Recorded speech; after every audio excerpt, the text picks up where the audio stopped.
Já. Jæja, þá ætla ég að taka úrvinnsluna úr þessari tilraun 7, þar sem var verið að títra salt, þetta natríum 2 eða Na2A, þar sem við erum í rauninni að byrja með basa sem búið að taka, sem tilsvarandi við þessa sýru. Það bara búið að taka 2 róteindir í burtu, 2H, og búa til þetta salt í staðinn. Svo leysum við þetta salt upp í vatni, byrjum með A2- sem þá bara daufur basi og hverfum svo við saltsýru HCl. Þannig að það það, þá það sem við fáum á títrunarferilinn. Þar erum við með millilítra af HCl og þetta 0,1 mólar laust. Þetta það sem í búrettunni núna og við byrjum þegar við erum að byrja með basiska laust, þá byrjum við mjög ofarlega, eitthvað rétt fyrir neðan 11 og síðan eftir þess að millilítrarnir bætast út í þá lækkar sýrustig lausnarinnar þangað til að við erum komin niður í 3 á endanum. En títrunarhverfi sem eiga sér stað eru þau að við byrjum þá með A2-, þannig að þessum punkti öll lausnin, þá þetta í rauninni aðal efnið í lausninni. Þetta A2-. Síðan förum við niður í fyrsta jafngildispunkt. Þannig að þetta það sem við kallum jafngildispunktur 1. Erum við komin á þann stað að allt A2- hefur eyðst og HA-, þá allt komið á það form. Þannig að erum við með HA- og síðan haldið áfram að títra og reglan sú að þar sem við byrjum með einhvern ákveðinn mólafjölda af þessu, þá fáum við jafnmörg mól af þessu hér. Svo höldum við áfram og endum með jafnmörg mól af þessu hér. Þannig að það ætti að vera jafnmargir millilítrar af 0,1 mólar HCl í báða jafngildispunktana. Þannig að förum við aftur og kemur þá jafngildispunktur 2, þar sem að allt upphafsefni sem við byrjuðum með núna komið á formið H2A. Og þetta þá þessi óþekkta sýra sem við verðum að spyrja hvaða sýra þetta? Og það þarf að finna mólmassa sýrunar út frá þessum upplýsingum út frá þessum ferli og síðan erum við að finna Ka-gildi og þá erum við í rauninni að finna Ka-gildi fyrir H2A og þarna erum við með 2 gildi að þetta tvíróteindasýra, Ka1 og Ka2 og alveg eins og með tilraun 7 þá það punkturinn akkurat á milli jafngildispunktana. Hér, þar sem að styrkurinn af HA- sama og styrkurinn af H2A og gildir að þetta pH-gildi sem maður finnur á í miðjunni, það sama og pKa og þar sem að þetta í rauninni nær sýrunni, þá það H2A, að þetta myndi þá vera Ka1 sem við erum að finna Og síðan, og þetta í rauninni það efnahvarf sem að eiga sér stað hér, eða jafnvægiskvarfið í þessum hluta ferilsins að þið eru með HA- pluss H pluss, nei, fyrirgefið, HA- pluss H2O og þá myndast þetta jafnvægi og það myndast H2A pluss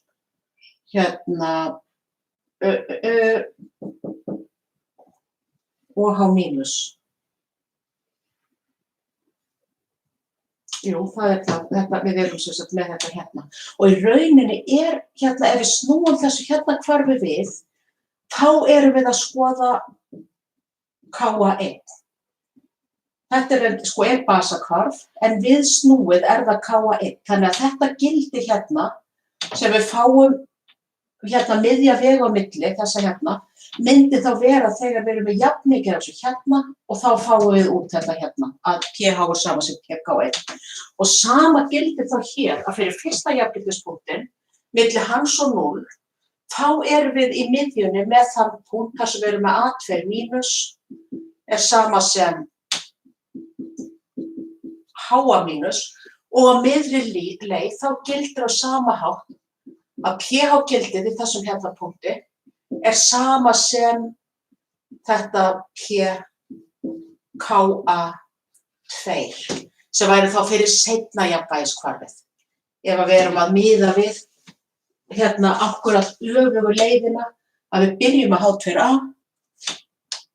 HA mínus myndast og síðan endum við í þessu. Ef að við hefðum verið með öfuga og hérna er við með, hérna er það alltaf pH eða styrkurinn H+ sem verið að skoða og það sem að þá fyrst, það sem að skiptir mestu máli er að finna hverjir eru þá í fyrsta lagi þessir jafngildispunktar. Og það finnið á sama hátt eins og fyrir tilraun 6 að það er, þegar þið eruð að skoða töfluna sem fylgir, að þá er það sá punktur þar sem að þið fáið hérna mestu hallatöluna í þessu D1, að það verður þá mesta hallatala eða mesta breytingin og D2 að þarna verða þessi formerkjaskipti. Og samkvæmt þessu niðurstöðu sem ég er að nota, þá er það að í jafngildispunkti 2 erum við með 38,5 millilítra af HCl. Og síðan hérna passaði reyndar gildið ekkert alveg 100%, það ætti að vera 38,5 deilt með 2, en ég geri ráð fyrir því að jafngildispunktur 2 sé þá hérna þegar helmingurinn er kominn af þessu hérna, sem að væri þá í 19,3 millilítrum. Og síðan skoðum við þá í framhaldinu hérna þessa hérna punkta. Þegar ég kem á þann stað í úrvinnsluna að finna jafnvægisfastara. En við byrjum á því að finna mólmassa þessa efnis og það finnum við út frá því að við þurftum 38,5 millilítra af sýrunni úr búrettunni til þess að hvarfast við allt þetta hérna upphafsefni, A2 mínus. Og hlutfallið hérna er 1 á móti 2. Þannig að við getum gengið út frá því að ef við finnum hérna hversu mikið við þurfum af sýrunni, að þá myndum við vera með hlutfallið að við þyrftum þá hérna helmingi minna af basa, það er bara 1 á móti 2. Þannig að við notum þess að hérna, notum þess að seinni jafngildispunktinn og segjum, ok, það þurfti að þessu þurftum við 38,5 millilítra af 0,1 mólar hérna saltsýru. Og getur þá fundið, ok, hvað er þetta þá mörg mól af þessu A2 mínus. Og þá ætla ég væntanlega að stroka út eitthvað, eða hvað. Við getum tekið burtu þetta hérna. Hér. Og farið þá í þennan fyrsta lið úrvinnslunar og það var sem sagt fyrsta lagi var það að finnið jafngildispunkta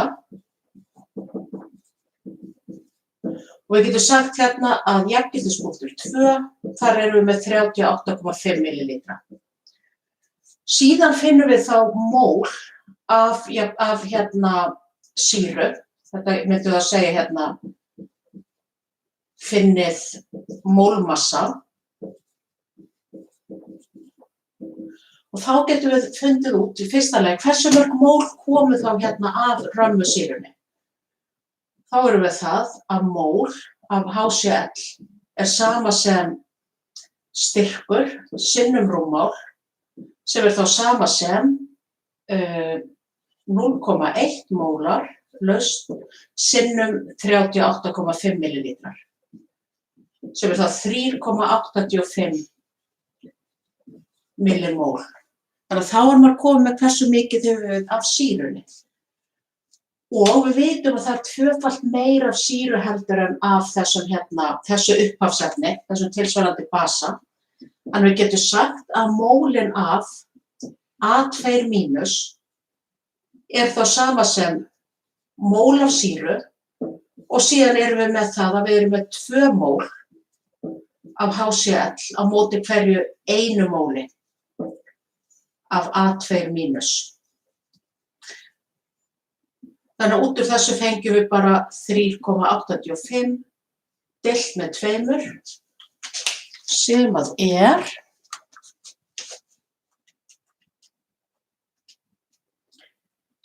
er svo mikið sem 1,9 millimól, 1,93.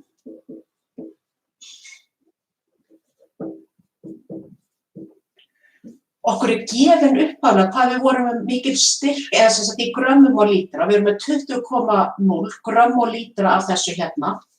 Þetta er efni sem klofnar við 100% upp í þetta 2Na plus A2- og svo er það þessi hérna A2- sem að hvarfast svo hérna áfram.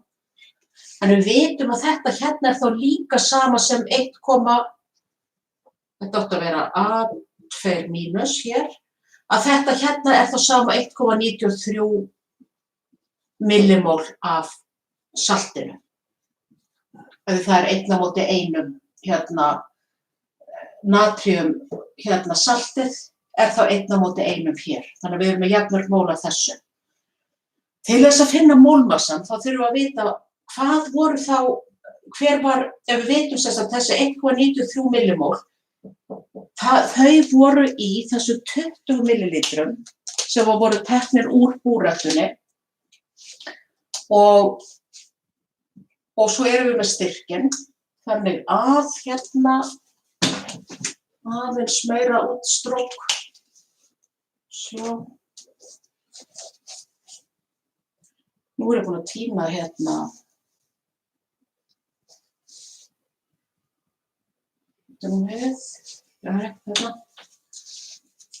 Tökum þetta hérna út.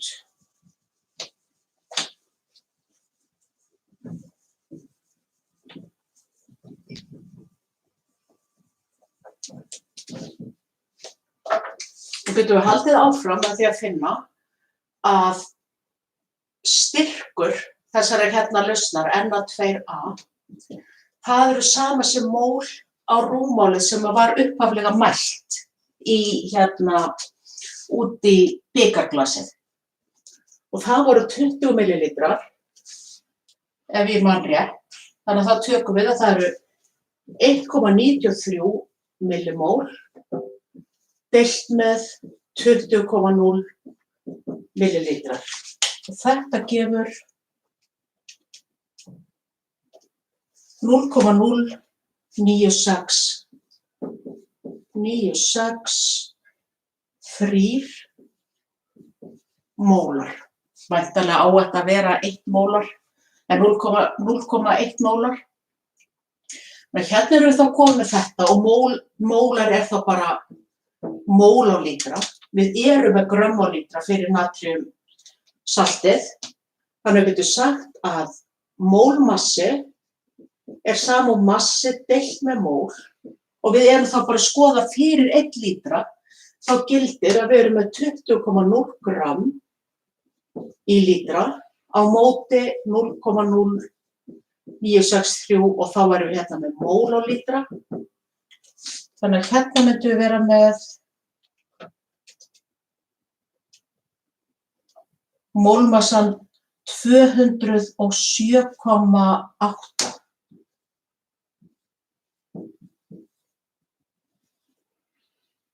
Og þetta verður þá gramm á mól.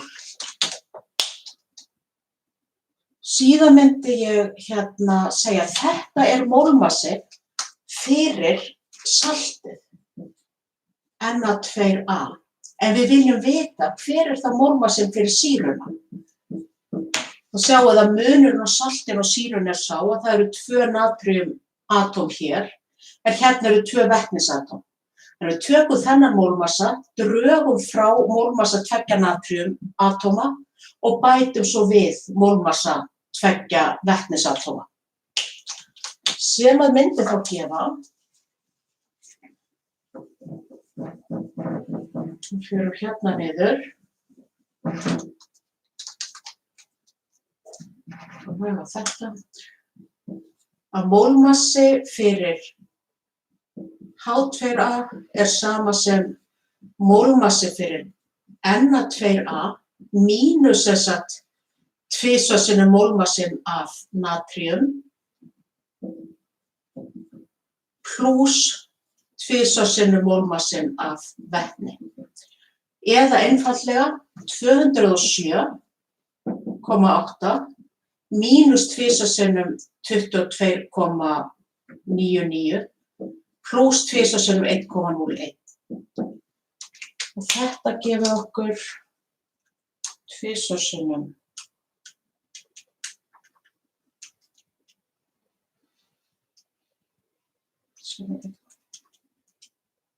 164 grömm á mól.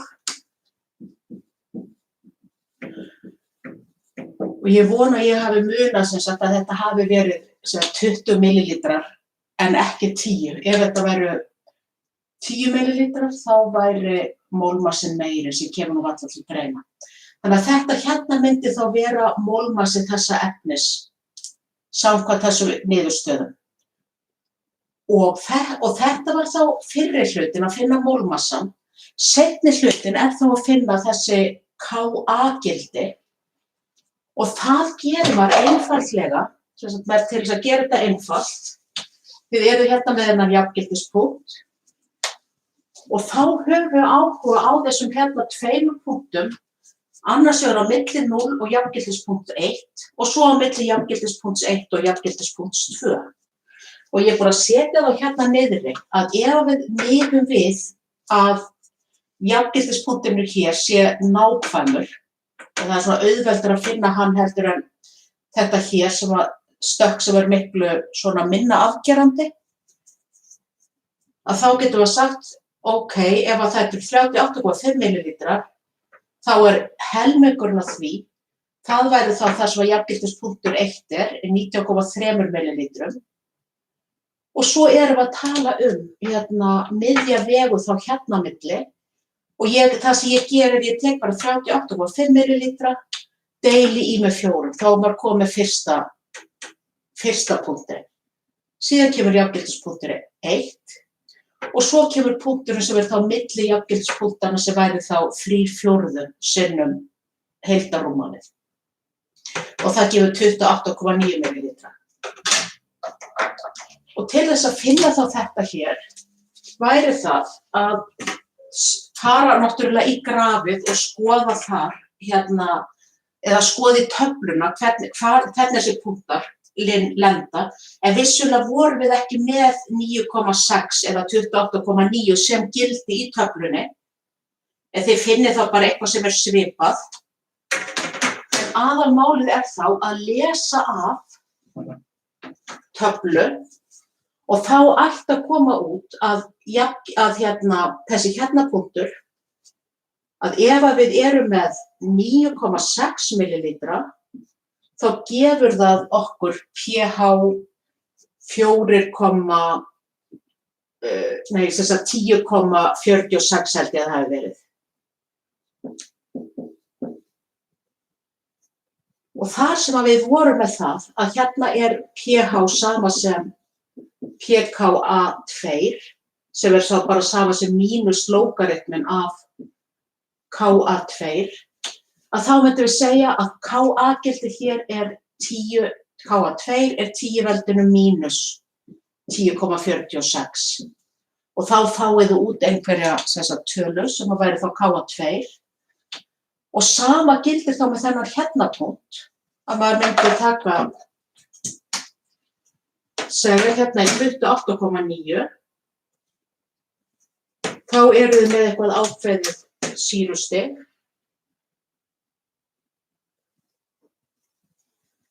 Hvað sem það svo sem var. Og þá myndum við segja að í 28,9 millilítrum, þá er pH, býttu nú við, ég var með þetta hérna.